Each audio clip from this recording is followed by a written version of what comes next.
estimados muchachos, vamos a avanzar un tema pendiente que teníamos sobre disfunción eréctil.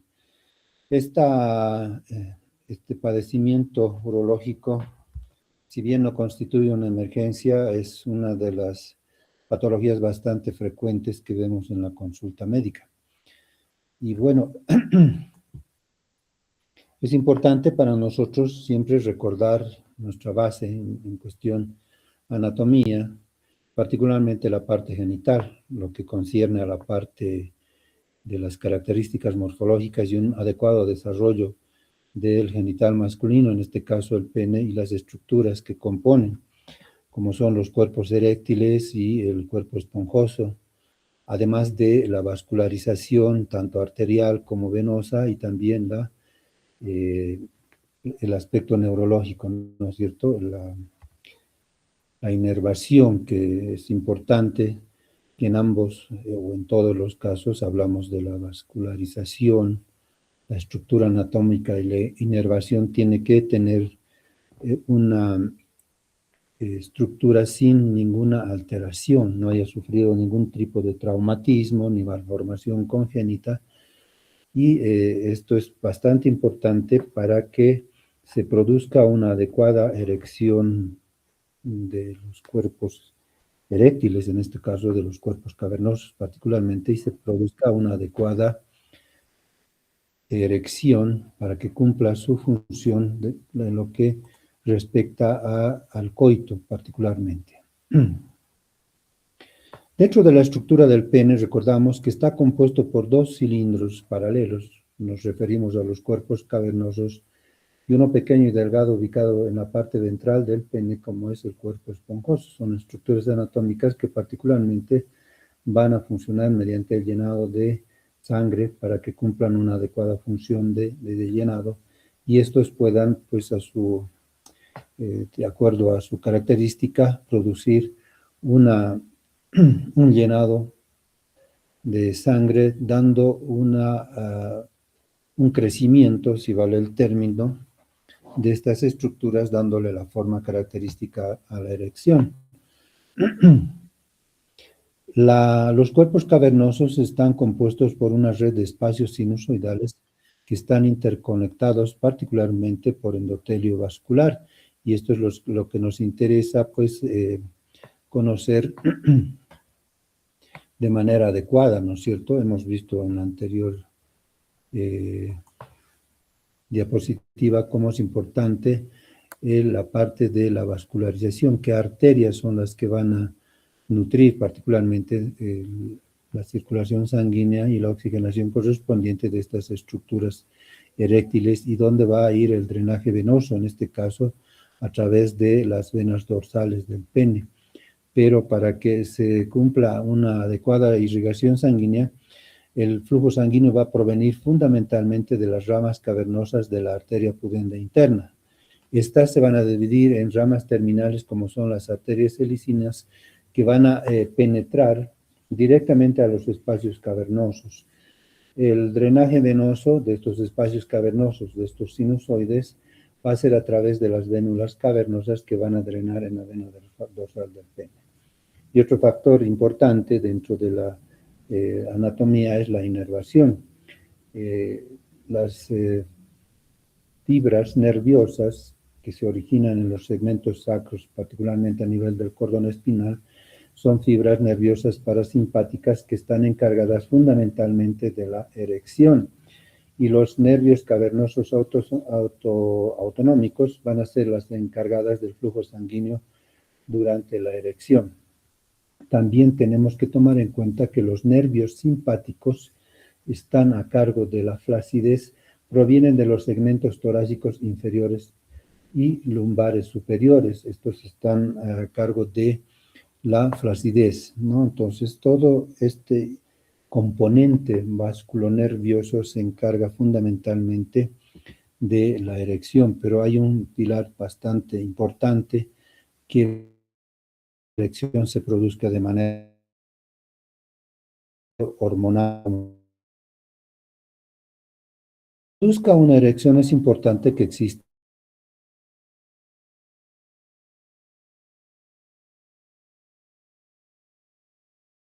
influenciado por diversos estímulos, tanto visual, olfatorio.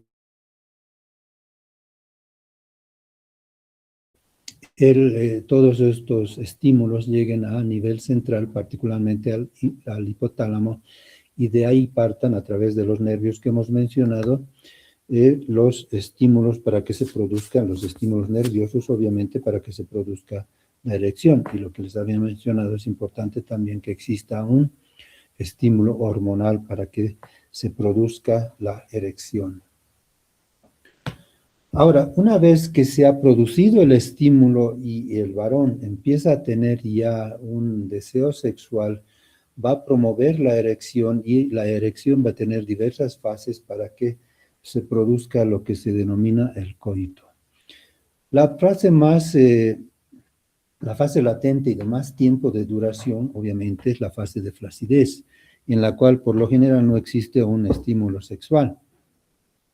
Esta es la fase 1, en la cual hay un predominio del tono simpático, como hemos mencionado, ¿no es cierto? Los nervios simpáticos son los que promueven un estado de flacidez prácticamente permanente, en la cual hay un flujo arterial y una contracción de la musculatura lisa de los cuerpos cavernosos.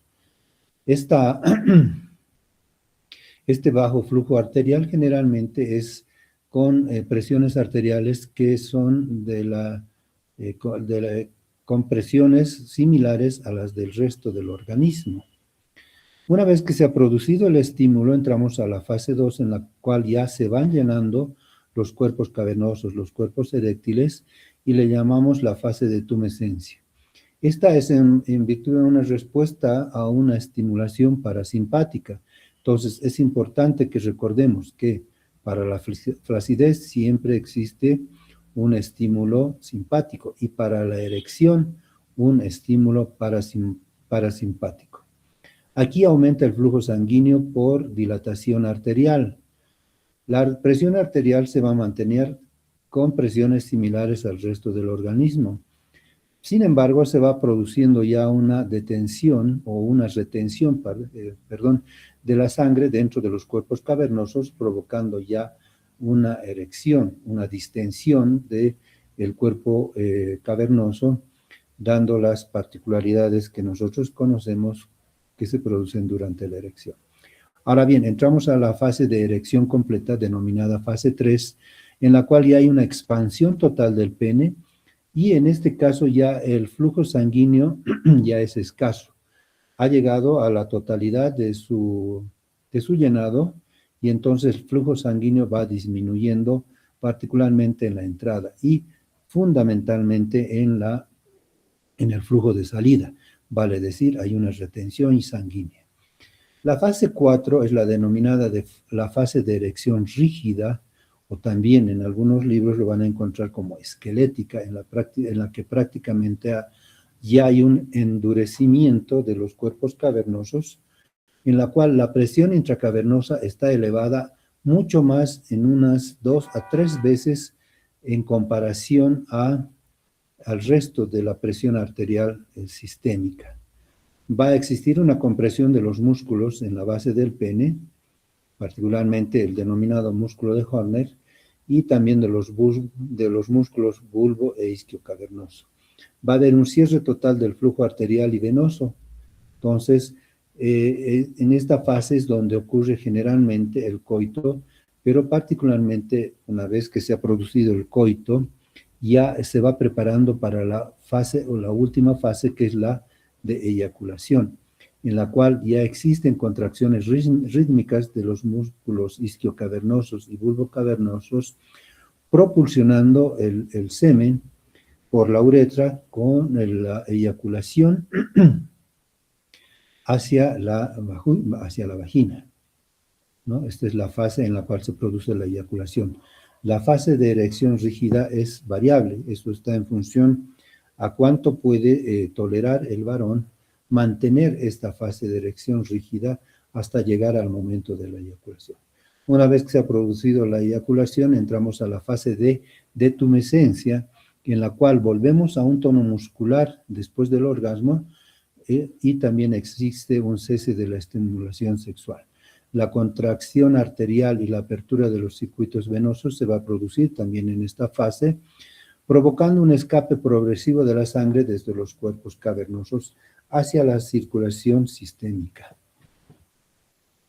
Entonces, estas son las fases por las cuales se atraviesa durante la erección, desde una fase de flacidez, el estímulo sexual, el llenado venoso, llegando al orgasmo, llegando al momento de la eyaculación y terminando en la fase de turnescencia.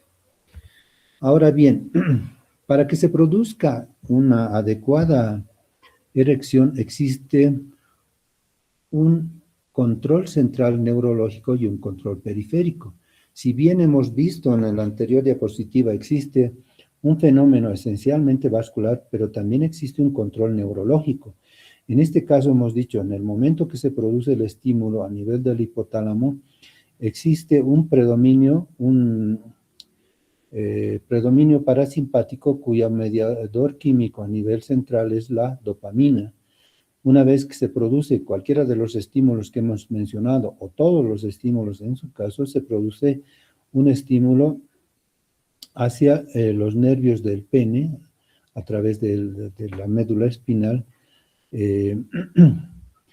Particularmente el estímulo llega hacia el nervio peneano dorsal, al nervio esponjoso, al nervio cavernoso, que van a enviar mensajes desde el plexo sacro, particularmente a nivel de S2 a S4.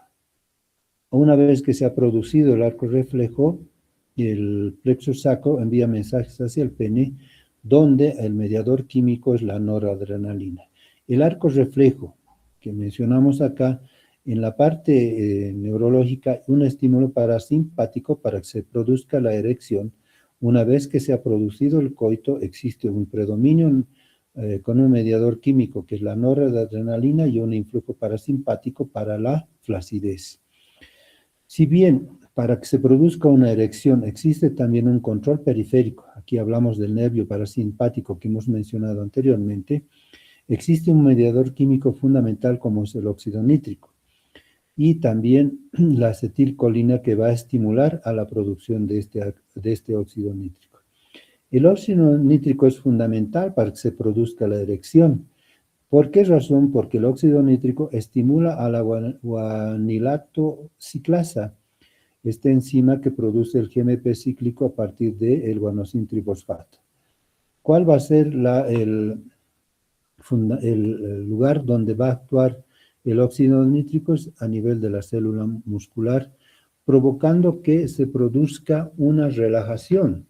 Y entonces, una vez que se produce la relajación por estímulo del óxido nítrico, el incremento de la cantidad del GMP cíclico en las células musculares va a abrir los canales de calcio y este entra en las áreas de almacenamiento, fundamentalmente el retículo sarcoplásmico, que va a condicionar que estos elementos contráctiles ya no formen canales cruzados debido a que no hay la disponibilidad de calcio y entonces la célula lisa se va relajando, causando la tumescencia propia de la erección.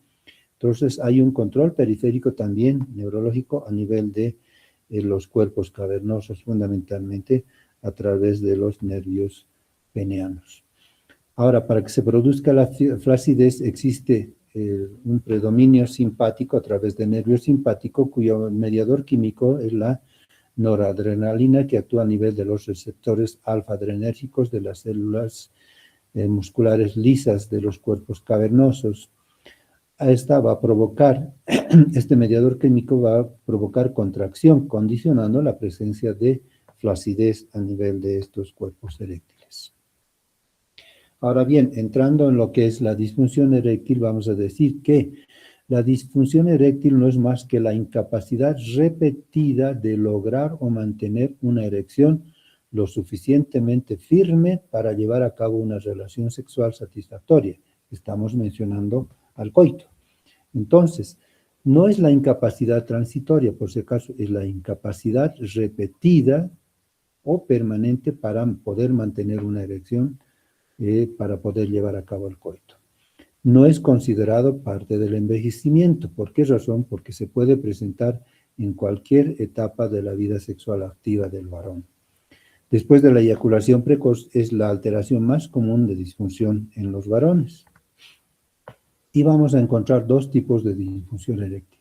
La psicógena, que es la más común particularmente en personas jóvenes, que puede estar, que esta alteración psicológica va a interferir en la vida sexual saludable por problemas que pueden ser particularmente relacionados a ansiedad, a problemas de depresión o problemas de situaciones de conflicto de pareja.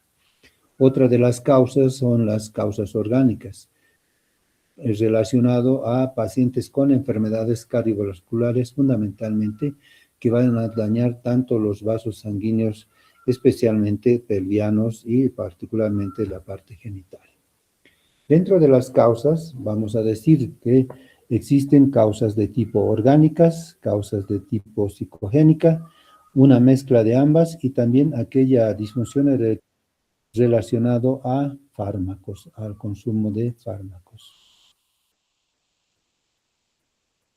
Un ratito voy a admitir a alguien que está pidiendo ingresar. Ya. Entonces, hablaremos en primer lugar de las causas orgánicas. En primer lugar, mencionamos a las vasculares, que pueden estar provocadas por dislipidemias, hipertensión arterial, enfermedades cardiovasculares, etc. No son enfermedades vasculares que pueden afectar a la parte pelviana fundamentalmente. A alteraciones endocrinas como la diabetes, y vamos a tomar en cuenta muy especialmente a la diabetes como una de las principales causas de disfunción eréctil, que son las que pueden provocar problemas de vasculitis a nivel de la parte genital, pero también problemas de alteraciones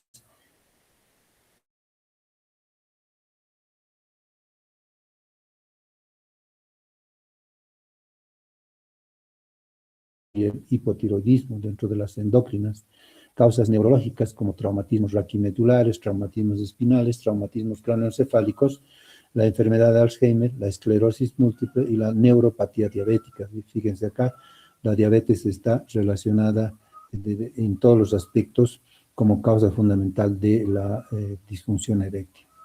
También hablamos de las alteraciones psicogénicas. Como habíamos mencionado, está ligado fundamentalmente a factores de tipo ansioso. La ansiedad es una de las principales causas que puede generar disfunción eréctil. La inhibición sexual, el estrés, los conflictos de relación de pareja. Aquí las disfunciones eréctiles que se producen generalmente pueden cambiar la figura. El paciente puede mejorar la disfunción eréctil con el cambio de pareja en algunos de los casos. Casos de neurosis y psicosis también están ligados a como causales de disfunción eréctil. Y una combinación de orgánicas y psicogénicas, las denominamos las disfunciones eréctiles de causas mixtas, están relacionadas a patologías de base que además del factor de patología de base también está asociada a algún factor de tipo psicogénico. Las cirugías cerebrales y espinales, las cirugías radicales de pelvis, como el cáncer de próstata, el cáncer de vejiga, el cáncer de recto, etc. Cirugías aortoilíacas, cirugías del priaprismo y de la enfermedad de Peyronet, como hemos mencionado, que provoca una curvatura patológica por una placa a nivel de los cuerpos cavernosos, condicionando una deformidad del mismo, y que de algún modo esto va a condicionar factores de ansiedad en el paciente si no se ha producido el tratamiento restaurador de esta patología. Otra de las causas que también puede generar una disfunción eréctil mixta es la radioterapia pelviana. Ahora bien, la disfunción eréctil ligada al consumo de fármacos está determinada por el consumo de antihipertensivos, antidepresivos, hormonas, tranquilizantes, antagonistas H2, cocaína, heroína, etcétera. Son fundamentalmente aquellos que van a deprimir el sistema nervioso, ¿no? Eso es por el consumo de estos fármacos. Ahora bien, para el diagnóstico es fundamental la anamnesis. Tenemos que conversar bien con el paciente. En algunos casos es fundamental que el paciente se encuentre solo, no acompañado por la pareja, porque muchas veces esto condiciona que el paciente se inhiba de poder relatar prácticamente cuál es el problema por el cual acude a la consulta.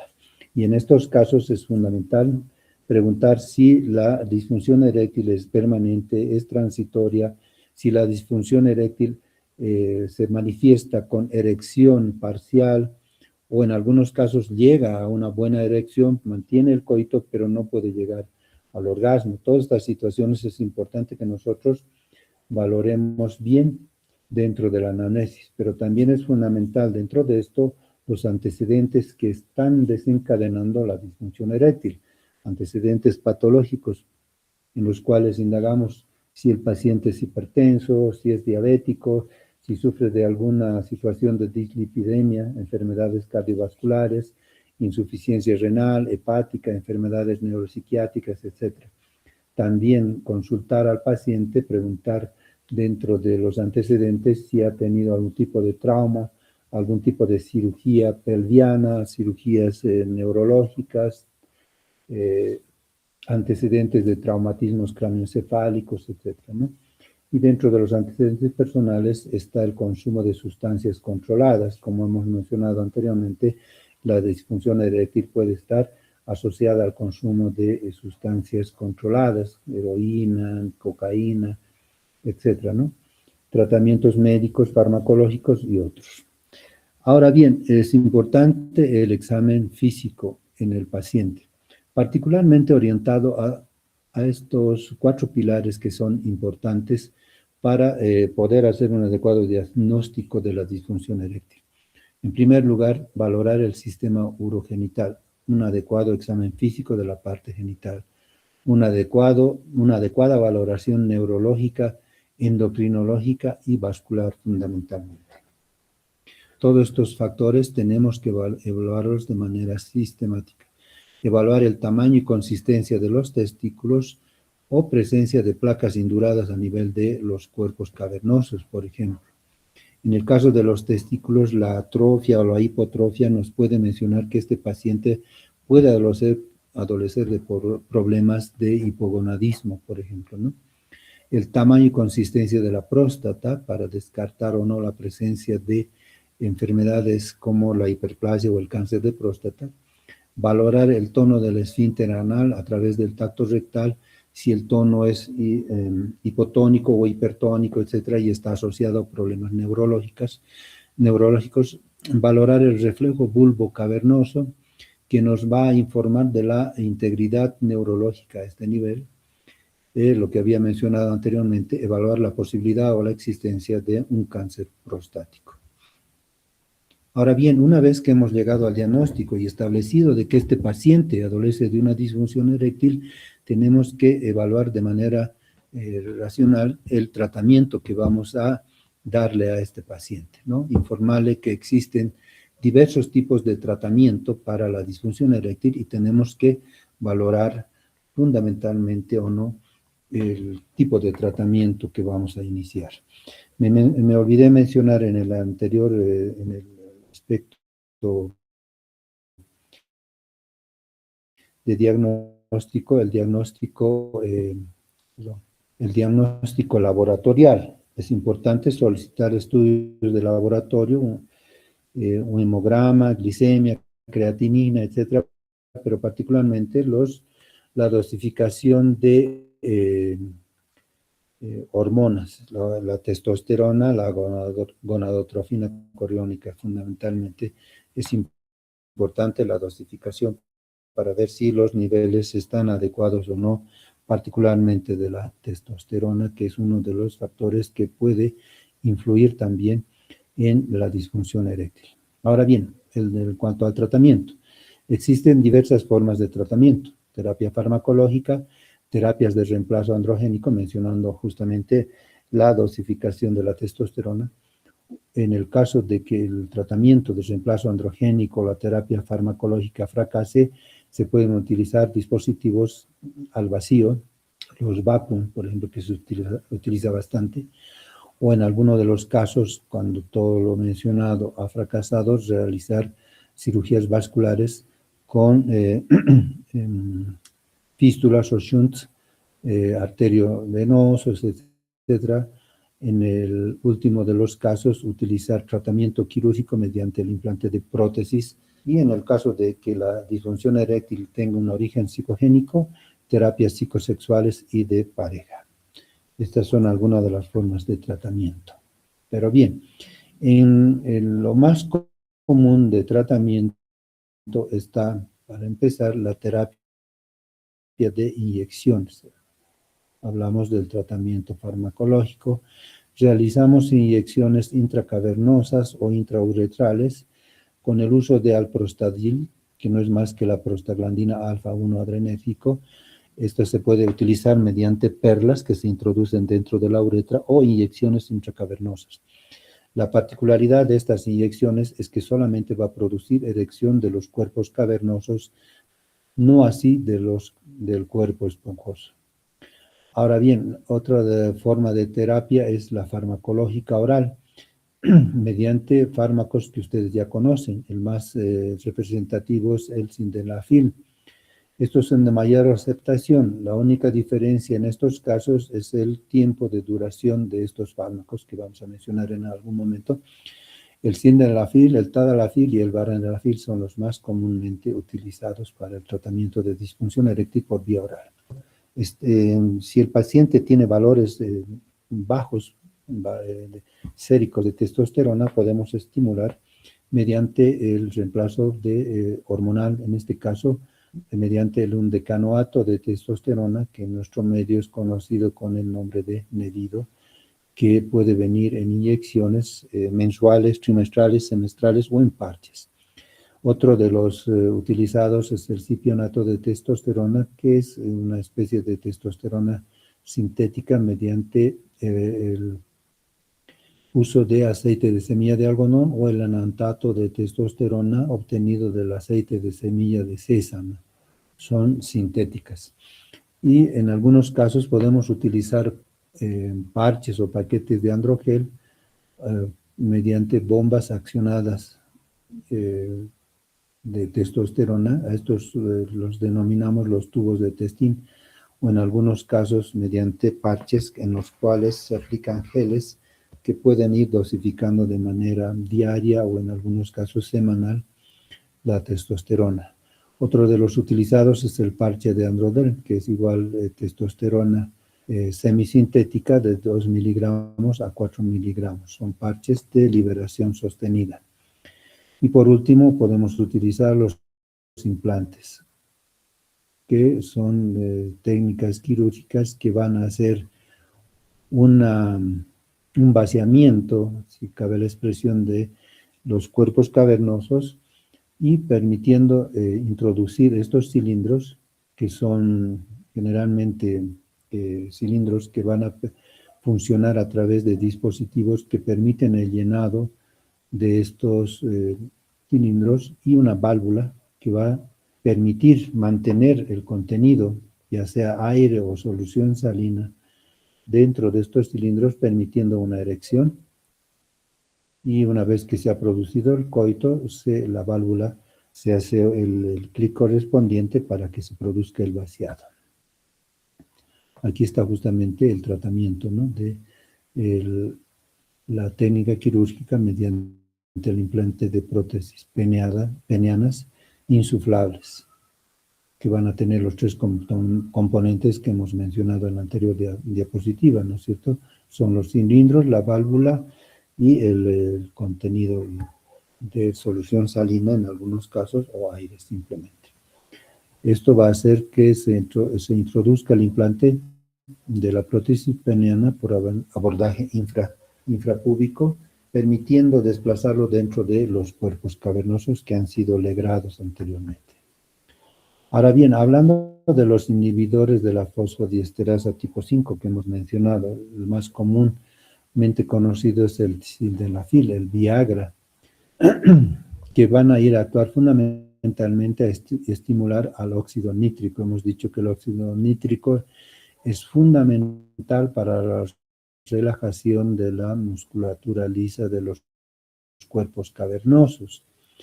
Este sildenafil va a tener un efecto que va a multiplicar la degradación del GMP cíclico hacia mediante el sildenafil, el degradamiento de la fosfodiesterasa del GMP cíclico, condicionando la vasculatura lisa.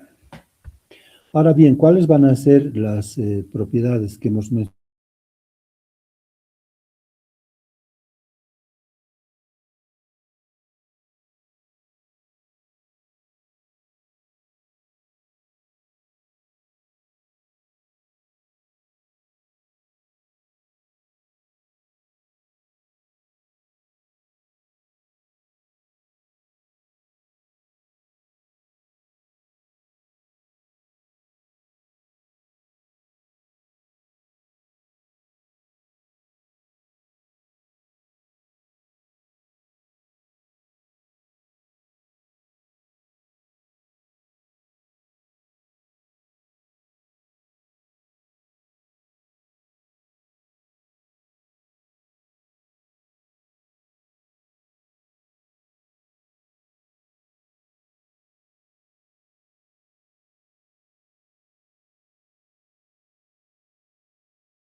Aló, Sí, aló, doctor, se le escucha.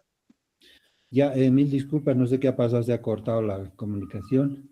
Eh, no sé si han logrado ver la anterior diapositiva o desde dónde se ha cortado, perdón.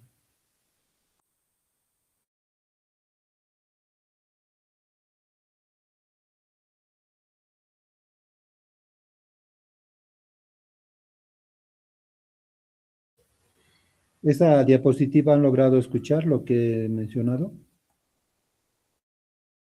Sí, doctor.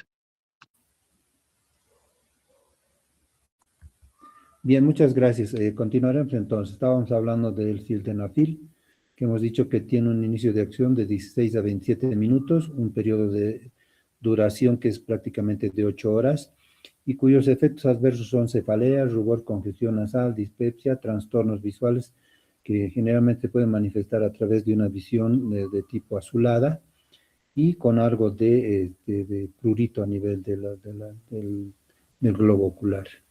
Estos efectos adversos prácticamente se mantienen con todos los demás inhibidores de la 5-fosfodiesterasa.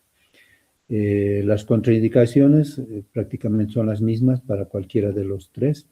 Es el paciente que ha estado consumiendo nitratos o alfa-bloqueantes, tiene que tener mucho cuidado con el consumo, tiene que tener una valoración cardiológica para que pueda consumir estos inhibidores de la fosfodiesterasa para la disfunción eréctil. Otro de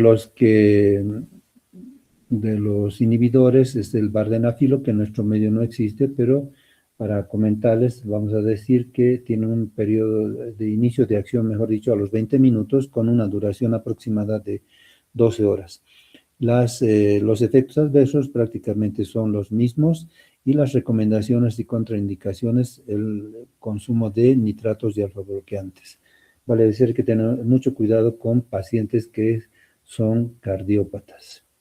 El tadalafilo sí es mucho más conocido en nuestro medio, tiene un efecto de un inicio de acción, mejor dicho, a los 16 minutos, puede consumirse en comprimidos, así como también en geles orales que vienen, y tiene un efecto de duración mucho mayor que los dos anteriores. Tiene un efecto de duración aproximadamente de 36 horas. Dentro de los efectos adversos, a lo mencionado anteriormente, se añade que puede presentar dolor muscular. De igual manera, la recomendación es el uso de estos inhibidores en pacientes que están siendo tratados o medicados con nitratos y alfa bloqueantes. Entonces, fíjense bien, el sildenafil, si bien a un momento ha sido el boom del tratamiento para la disfunción eréctil, solo tiene un efecto de duración de 8 horas. Entonces, solamente está indicado para relaciones sexuales que van a necesitar un periodo corto nada más de utilización, y entonces hay que utilizarlo cada 8 horas si es que fuera necesario en un paciente con actividad sexual bastante marcada. En cambio, la más recomendable en este caso es el consumo del tadalafilo, que tiene un efecto de duración mayor, ¿no?, de 36 horas y que actualmente es el más consumido. Bueno, eso sería, y mil disculpas por el corte que ha habido, lo que se ha preparado para hoy referente al tema de disfunción eréctil. Si alguno de los compañeros tiene alguna pregunta, por favor la puede hacerla.